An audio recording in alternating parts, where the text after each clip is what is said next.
Okay, welcome. My name is Kyle, and this is going to be an e-tutorial on how to solve problem E17-6 from the Pearson workbook.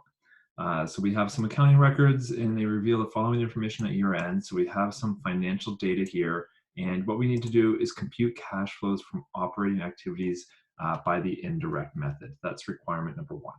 So I'm just going to get us a template set up over here. To do this. Remember, this is a financial statement, external facing, therefore there's going to be 3 title lines on it. So I'm going to start with the organization name, financial statement name, statement of cash flows, and the date. So this is for the year ended July 31st, 2020. Okay, so we've got our template set up. Remember, this is the cash flow statement with the indirect method. So there's basically 4 steps we need to do in order to do this. And I'm going to summarize them. Where's a good spot? Just down below a little bit. So the first step is to start with net income. The second step, of course, is to do adjustments that affect net income and cash differently. And we do that by going through basically 2 different processes. One is to do adjustments to non-cash items on income statement. And then step 3 and step 4 are looking at working capital. So changes in current assets other than cash, not including cash. And 4 is changes in, that should say assets, sorry. Changes in current liabilities. So this is really changes in working capital, but not cash.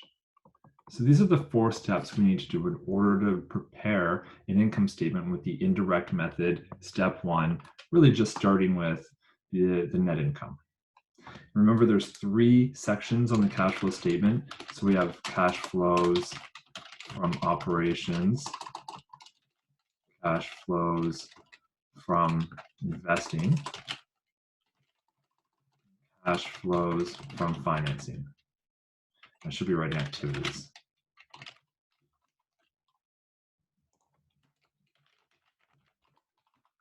Cash flow from operating activities. Okay. So we have our 3 sections here, although this section really, or this question, sorry, really just wants us to prepare the first section, operating activities. I think let's just do all 3. Why not? Okay, so step 1, we've got our template for our cash flow statement set up. It's pretty good. Step 1 is just starting with net income. So we have our financial data over here, and I'm going to just pick out net income, and I'm going to literally just write that as the very first line in our cash flow statement. Net income, it is, just going to make our statement more compact. Okay, that's pretty good. Net income is 288,000. Okay, so we're done with, well, net income, and we're also done with step 1. Now let's go down. What's step 2? Adjustments to non-cash items on the income statement. That includes things like amortization, gains and losses. So I'm going to look through all of this data and look for items that are 1, going to be on the income statement, but 2, that are non-cash line items. So I've got amortization here, and what else do I have? Loss on sale of land, so gains and losses are, again, non-cash transactions. And that's all that I'm seeing. So I'm going to do just another little subheading called, let's call it items that affect cash and net income.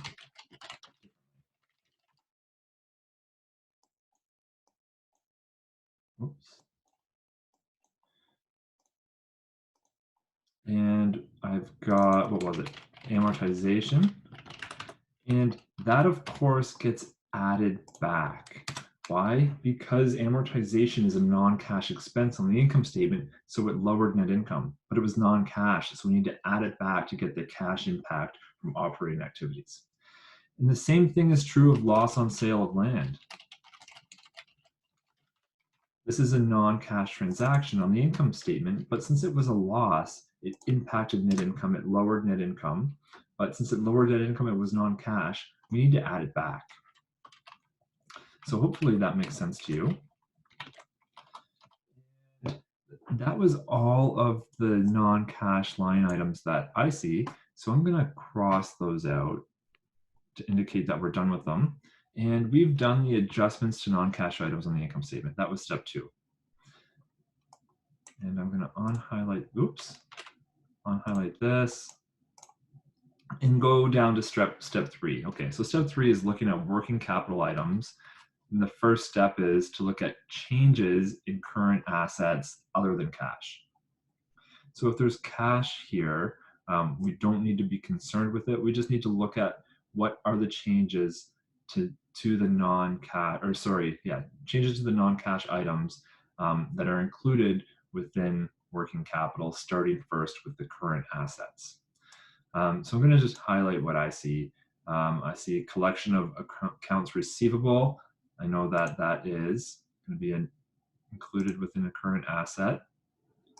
Collection of dividend revenue, that would be impacting net income, so we don't really need to be concerned with that. Decrease in current liabilities, absolutely. Remember, current liabilities form working capital, so accounts receivable is part of current assets, and then we're just given a lump sum for the current liabilities. And then we're given increase in current assets other than cash. Perfect.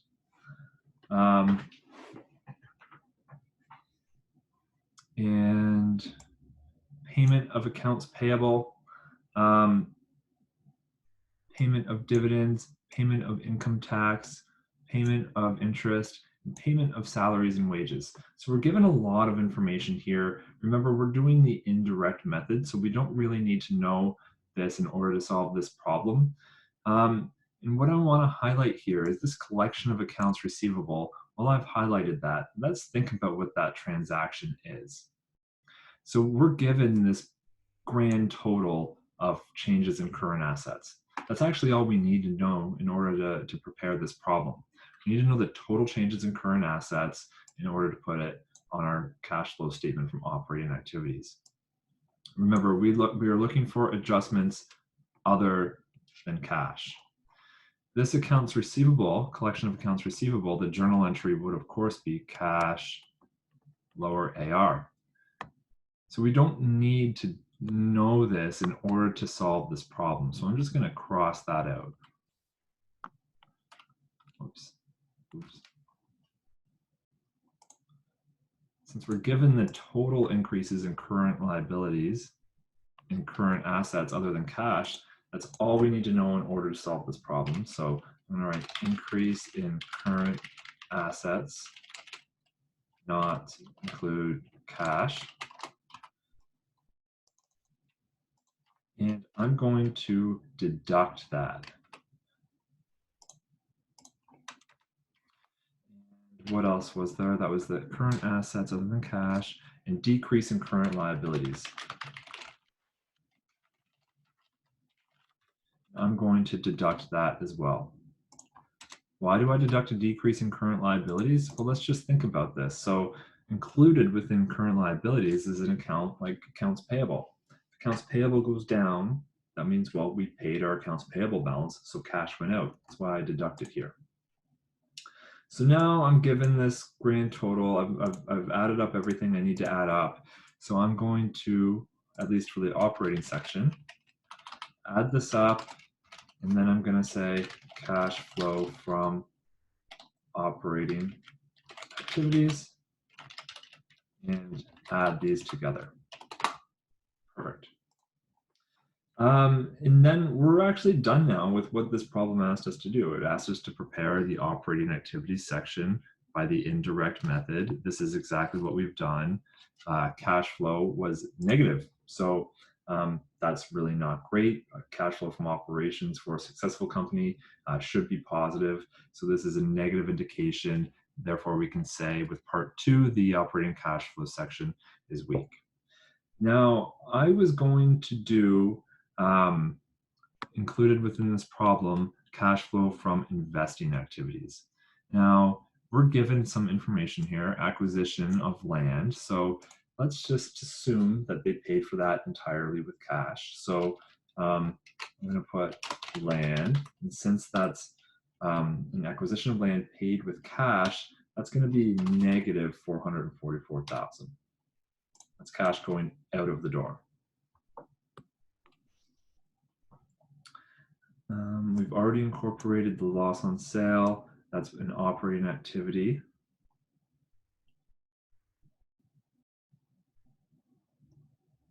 And really this maybe, I went ahead of myself here. This maybe isn't really a great transaction or a great problem to do all 3 sections, because I don't think we're given a complete information in order to solve all of this.